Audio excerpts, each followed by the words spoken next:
दर्शकवृन्द नमस्कार अनि हार्दिक स्वागत छ। आज पनि केही महत्त्वपूर्ण खबर अपडेटहरू लिएर म सन्तोष कठायत उपस्थित भएको छु। पुरा समाचार महत्त्वपूर्ण भएकाले अन्तिमसम्म हेरी हाम्रो हौसला स्वरूप भिडियोमा एक लाइक गर्दै कमेन्टमा कुन ठाउँबाट हेर्दै हुनुहुन्छ जानकारी गराउन नबिर्सिनुहोला। समाचारको सुरुमा समीक्षाको प्रसङ्ग। गायिका समीक्षा अधिकारी सामाजिक सञ्जाल फेसबुकबाट एकाएक गायब भएकी छन्। करिब 1,18,000 बढी फलोअर्स भएको उनको आधिकारिक फेसबुक अकाउन्ट डिएक्टिभ छ। सञ्चार माध्यममा आइतबार अभिनेता पल शाह रिहाई हुने समाचार बाहिरियो। उक्त समाचार बाहिरिएपछि गायिका अधिकारीको अकाउन्ट खोजेर त्यसमा भएका पोस्टमा नाना थरीका नकारात्मक कमेन्टहरूले वर्षा हुन थालेको थियो। त्यसैगरी गायिका अधिकारीले आफ्नो आधिकारिक फेसबुक अकाउन्ट डिएक्टिभ गरेको आशंका छ। उनका टिकटक लगायतका अन्य सामाजिक सञ्जालका अकाउन्ट भने सक्रिय नै छन्। विशेष गरी टिकटकमा बढी सक्रिय हुने गायिका अधिकारीले आफ्नो टिकटक तथा इन्स्टा अकाउन्ट यथावत नै राखेकी छन् भने भेरिफाइड ब्याच ब्लू टिक पाइसकेको उनको फेसबुक अकाउन्ट भने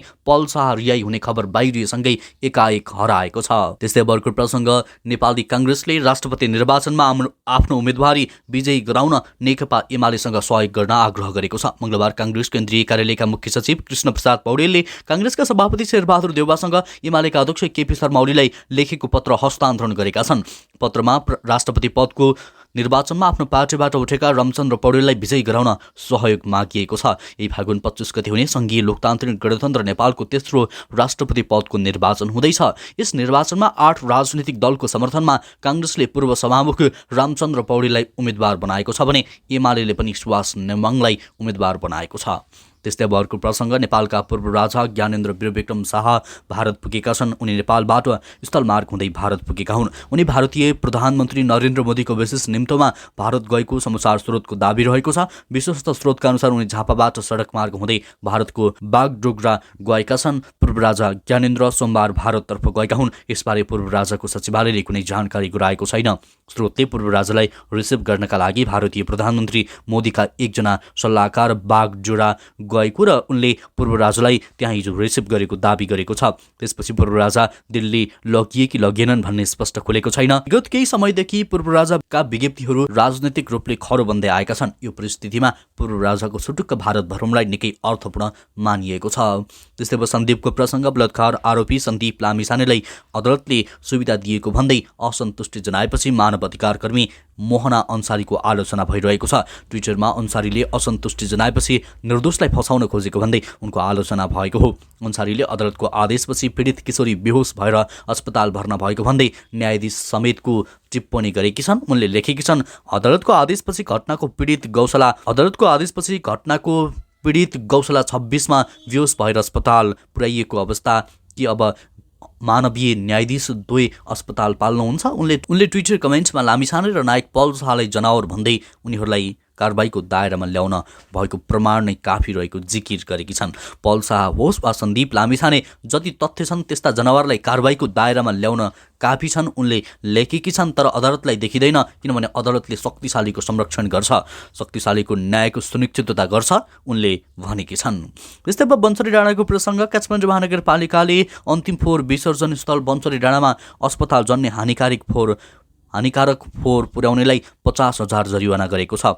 कामपा 5 मा रहेको सुनौलो परिवार नेपालले स्वास्थ्य उपचारका क्रममा प्रयोग गरिएका सिरिन्ज अस्पताल जन्ने फोहोर बन्सरी डाँडा पुर्याएको भन्दै 50,000 जरिवाना गराएको कामपा वातावरण विभागका प्रमुख रविनमान श्रेष्ठले जानकारी दिएका छन्। उनले भने, कानुनले वर्जित गरेको फोहोर साइटमा लैजाने जोसुकैलाई पनि कारवाही गर्छौं। उक्त स्थानमा सबै किसिमका अस्पताल जन्ने फोहोरको व्यवस्थापनका लागि बन्देज गरिएको छ।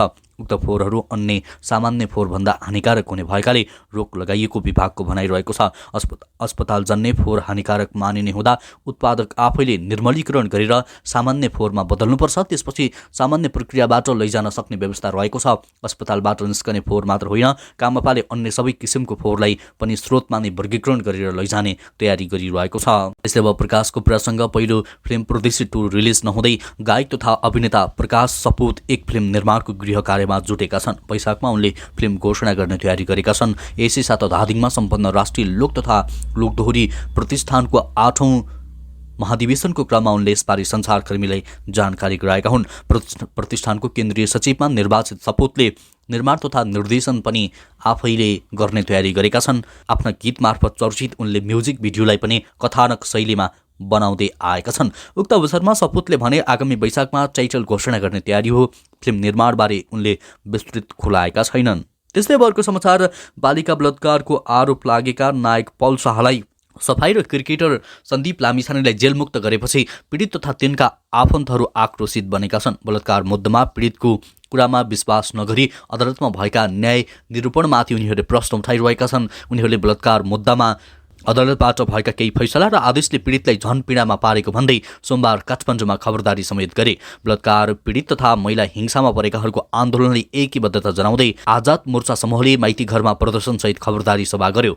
सभामा अभियन्ता हिरादेवी वाइवासहित मोर्चामा आबद्ध युवाको उपस्थिति रहेको थियो। प्रदर्शनमा सहभागीहरूले सवाईबाईलाई हिक्मत, पीडितलाई चेताउने, प्रजासत्ताका पहरेदार होसियार, घरैपिच्छे बलात्कारीको वकालत गर्नेहरू उमार्ने, यो नेपाली भूमि कति उर्वर जस्ता नारा लेखेको प्लेकार्ड बोकेका थिए। यसैगरी महिला अधिकार कर्मी सावित्री सुवेदीले सामाजिक सञ्जाल मार्फत सरकारवालालाई चेतावनी समेत दिएकी छन्।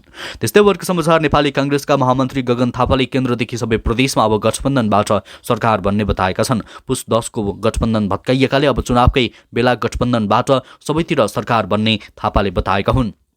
केन्द्रदेखि प्रदेशसम्म अब हाम्रो गठबन्धनबाट सरकार बन्छ। काठमाडौँमा आज बिहान भएको एक कार्यक्रममा बोल्दै थापाले भने, पुस 10 मा गल्ती भएको सबैलाई बोध भएको छ।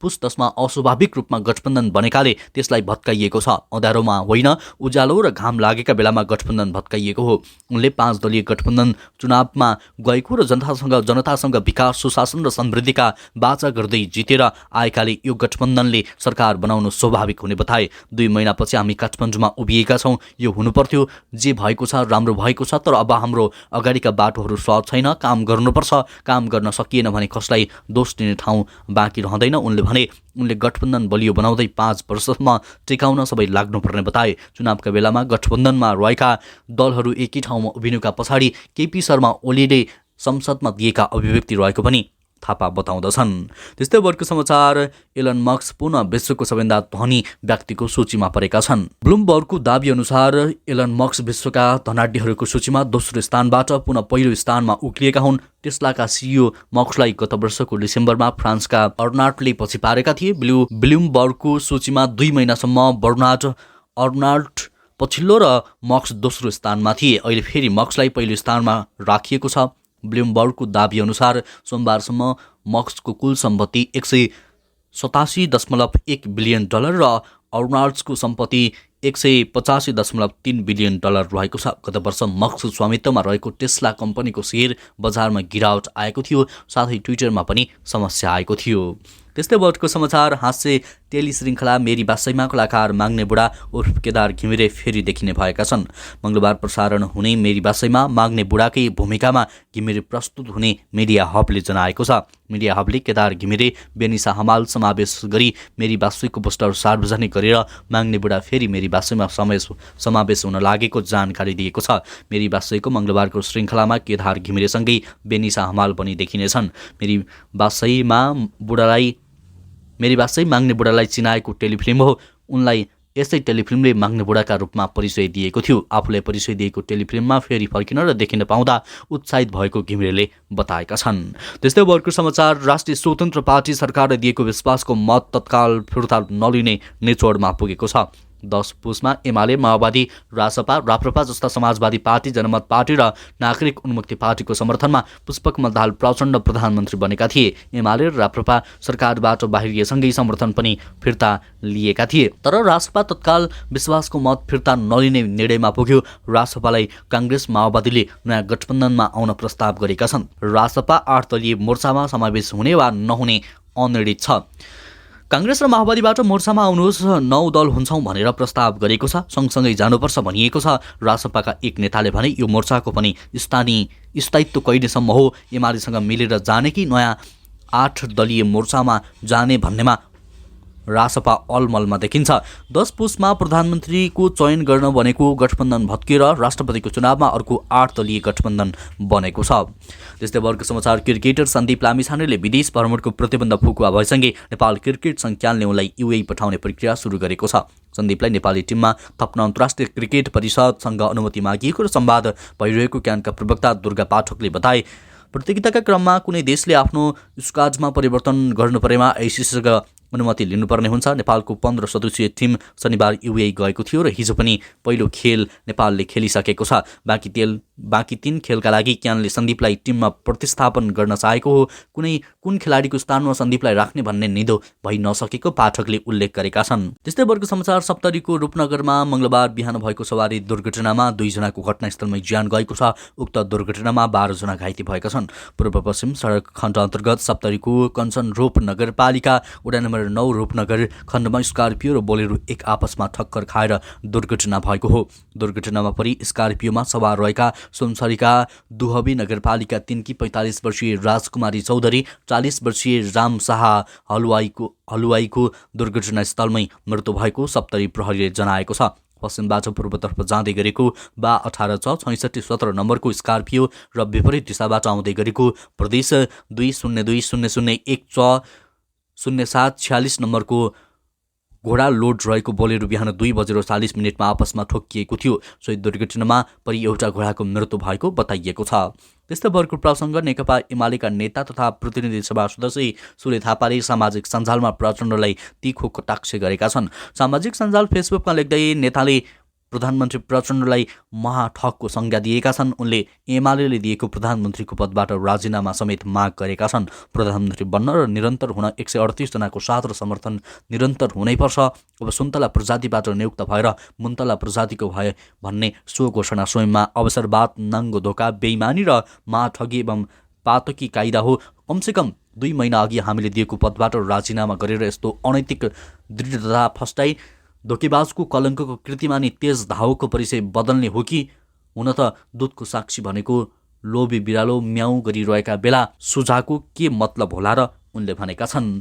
त्यस्तै अर्को प्रसङ्ग लमजुङमा बङ्गुर तथा बङ्गुर जन्य पदार्थ ओसार पसारमा प्रतिबन्ध लगाइएको छ। बेसी सहरस्थित विभिन्न फर्ममा पालिएका बङ्गुरमा अफ्रिकन स्वाइन फिभरको सङ्क्रमण फैलिएसँगै जिल्लामा बङ्गुर तथा बङ्गुर जन्य पदार्थ ओसार पसारमा प्रतिबन्ध लगाइएको हो। भेटेरिनरी अस्पताल तथा पशु सेवा विज्ञ केन्द्र लमजुङले सोमबार सूचना जारी गरी घरपालुवा सुँगुर बङ्गुर र जङ्गली बँदेल प्रजातिमा विषाणुको कारण लाग्ने अफ्रिकन स्वाइन फिभर सङ्क्रमणले छोटो समयमा नै महामारीको रूप लिन सक्ने भएकाले बङ्गुर ओसार पसारमा रोक लगाएको हो। उच्च मृत्युदर भएको यस रोग फैलिन नदिन पशु स्वास्थ्य सेवा तथा पशु सेवा ऐन 2055 को दफा 15 बमोजिम अर्को सूचना जारी नभएसम्मका लागि बेसी सहर नगरपालिकाबाट बङ्गुर तथा बङ्गुरजन्य पदार्थहरू अन्य क्षेत्रमा ओसार पसार गर्न प्रतिबन्ध लगाइएको भेटेरिनरी अस्पताल तथा पशु सेवा विज्ञ केन्द्र लमजुङका प्रमुख डाक्टर रूपेश श्रेष्ठले जानकारी दिएका छन्। त्यस्तै अर्को प्रसङ्ग विशेष गरी राहदानी विभागमा आएका सेवाग्राहीले सुर्ती, चुरोट, गुटका लगायतका सामग्री सेवन गरी स्कुल वरपरका क्षेत्रमा दुर्गन्ध फैलाएको विद्यार्थीको गुनासो रहेको छ। विश्वनिकेतन कानुन क्लबको तर्फबाट राहदानी विभागलाई ध्यान आकर्षण पत्र बुझाउँदै विद्यार्थीले शैक्षिक क्षेत्रबाट 100 मिटर दूरीमा यस्ता गतिविधि गर्न नपाइने कानुनी व्यवस्था कार्यान्वयन गराउन स्मरण गराएका छन्। हरेक दिन विभाग अगाडिको बाटोमा सेवाग्राहीको भिड हुने गर्दछ। उक्त भिडमा धुम्रपान, मद्यपान त्यस्तै निषेधित क्षेत्र उल्लेखित सूचना राख्न क्लबका अध्यक्ष सुजित कुमार पण्डितले माग गरेका छन्। त्यस्तै वर्ग प्रसङ्ग हात्तीको आक्रमणबाट मृत्यु भएकाको परिवारलाई 1-1 लाख रुपियाँ राहत दिने बागमती प्रदेश सरकारको निर्णय भएको छ।